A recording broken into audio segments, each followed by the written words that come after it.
Israel Iran యుద్ధంలోకి America అడుగు పెట్టడంతో పశ్చిమాసియాలో ఉద్రిక్తతలు మరింత తీవ్రమయ్యాయి.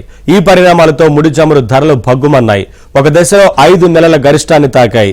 ఈ ప్రభావం ఆసియా మార్కెట్లపైన తీవ్రంగా పడింది. నేటి ట్రేడింగ్ లో చమురు ధరలు 2% పైగా పెరిగాయి.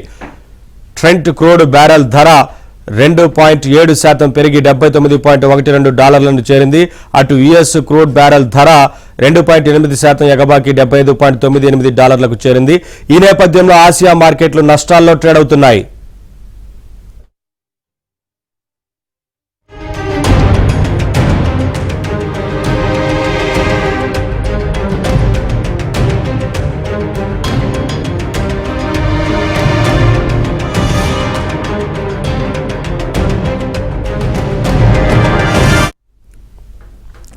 ఇజ్రాయెల్ ఇరాన్ యుద్ధంలోకి అమెరికా అడుగు పెట్టడంతో పశ్చిమాసియాలో ఉద్రిక్తతలు మరింత తీవ్రమయ్యాయి. ఈ పరిణామాలతో ముడి చమురు ధరలు భగ్గుమన్నాయి. ఒక దశలో 5 నెలల గరిష్టాన్ని తాకాయి. ఈ ప్రభావం ఆసియా మార్కెట్లపైన తీవ్రంగానే పడింది. నేటి ట్రేడింగ్ లో చమురు ధరలు 2% పైగా పెరిగాయి. ట్రెంట్ క్రూడ్ బ్యారెల్ ధర 2.7% పెరిగి $79.12 చేరింది. అటు యుఎస్ క్రూడ్ బ్యారెల్ ధర 2.8% ఎగబాకి $75.98 చేరింది. ఈ నేపథ్యంలో ఆసియా మార్కెట్లు నష్టాల్లో ట్రేడ్ అవుతున్నాయి.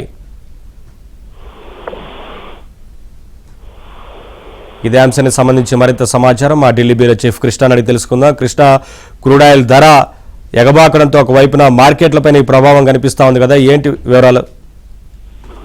ఖచ్చితంగా నవీన్, ఇరాన్ ఇజ్రాయెల్ యుద్ధంలో అమెరికా ప్రవేశించడంతో ఇప్పుడు మొత్తంగా పూర్తి స్వరూపం మారిపోయిందనే చెప్పొచ్చు.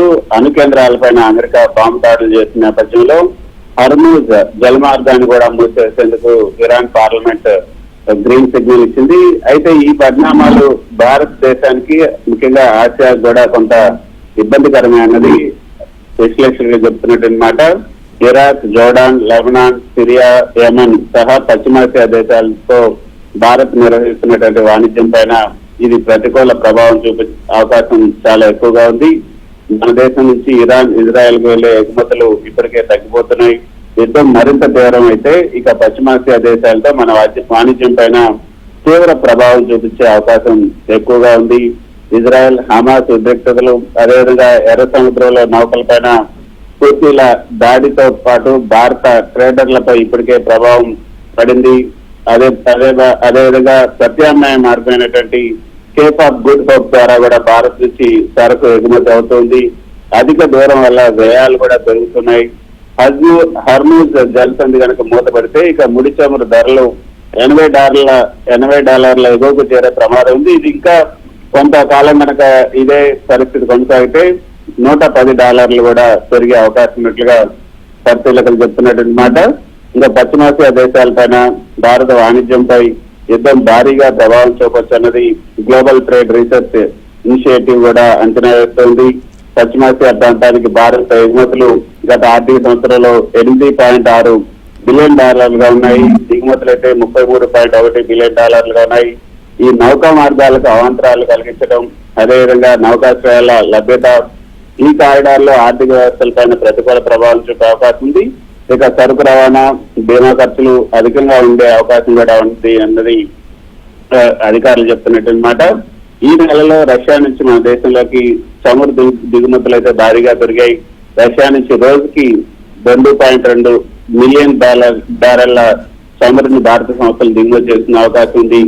అందుకే Iraq, Saudi Arabia, UAE, Kuwait నుంచి కూడా వచ్చే మొత్తం దిగుమతుల కంటే ఇవి అధికం రష్యా నుంచి మనం దిగుమతులు చేస్తున్నది. ఇక మేలో కూడా రష్యా నుంచి చమురు దిగుమతులు రోజు రోజుకి $1.96 మిలియన్ గా ఉన్నాయి. మేతో పోలిస్తే జూన్ లో అమెరికా నుంచి చమురు దిగుమతులు రోజుకి 2,80,000 బ్యారెల్ నుంచి 4,39,000 బ్యారెళ్లకు పెరుగుతున్నాయి. పశ్చిమాసియా దేశాల నుంచి వచ్చే దిగుమతులు రోజుకి 2 మిలియన్ బ్యారెళ్లకు తగ్గే అవకాశం కూడా ఉంది. ఇక నవీన్, మన దేశం వద్ద కొన్ని వారాలకు సరిపడా చమురు నిల్వలు అయితే ఉన్నాయన్నది మన కేంద్ర పెట్రోలియం శాఖ మంత్రి హర్దీప్ సింగ్ చెప్తున్నటువంటి మాట.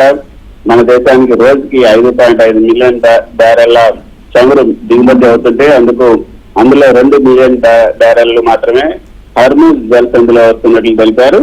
అమెరికా, బ్రెజిల్, రష్యా నుంచి ప్రత్యామ్నాయ మార్గాల్లో అదనంగా తెప్పించుకోవాల్సినటువంటి అవసరం ఉందనే చెప్పొచ్చు. ఇంకా ఇందాక మీరు చెప్పినట్లుగా ఇరాన్ ఇజ్రాయెల్ యుద్ధం నేపథ్యంలో అమెరికా కూడా ఇప్పుడు జత కలిసిన నేపథ్యంలో పరిస్థితులు ఎలా మారుతాయన్న ఆందోళన ప్రపంచవ్యాప్తంగా స్టాక్ మార్కెట్ పైన కూడా పడింది.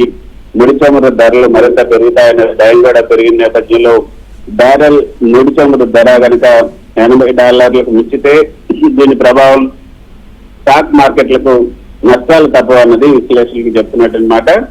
ఇరాన్ పై అమెరికా బాంబు దాడులు ప్రారంభించిన వెంటనే ఈ రోజు మార్కెట్ల పైన దీని ప్రభావం ఉంటుందన్నది పరిశీలకులు చెప్తున్నారు. అంతర్జాతీయ ఊగిసలాటతో పోలిస్తే మన దేశం స్థూల ఆర్థిక పరిస్థితి స్థిరంగా ఉండటంతో విదేశీ పెట్టుబడిదారులు ఆకర్షితులు కావచ్చన్న అంచనాలు అయితే ఉన్నాయి. అయితే ఈ రోజు ఈ యొక్క ప్రభావం చూపే రంగాల్లో టెలికాం షేర్లు ఉన్నాయి, సిమెంట్ కంపెనీల షేర్లు, అదేవిధంగా ఐరన్ కంపెనీ షేర్లు, ఈ విధంగా ఎఫ్ఎంసీ షేర్లు, ఔషధ కంపెనీల షేర్లు కూడా రాబోయే వారాల్లో రాణించే అవకాశం ఉంది. బలమైనటువంటి ఎగుమతులు ఆకర్షణీయ షేర్ ధరలు కూడా ఇందుకు దోహదం చేయొచ్చు. చైనా రేర్ ఎర్త్ మ్యాగ్నెట్లకు ప్రత్యామ్నాయం కల్పిస్తే మిగతా ద్విచక్ర వాహనాల షేర్ల ధరలపై కూడా ఒత్తిడి పడకుండా ఉండే అవకాశం ఉంది. సో బ్యాంక్ నిఫ్టీ సానుకూల ధోరణి కొనసాగవచ్చు. ఇజ్రాయెల్ ఇరాన్ మధ్య ఉద్రిక్తత పెరిగితే మన మార్కెట్ నుంచి నిధులు బయటకు వెళ్ళొచ్చు. అది బ్యాంక్ షేర్లపై కూడా ప్రభావం చూపే అవకాశం ఉంది అన్నది నిపుణులు చెప్తున్నటువంటి మాట.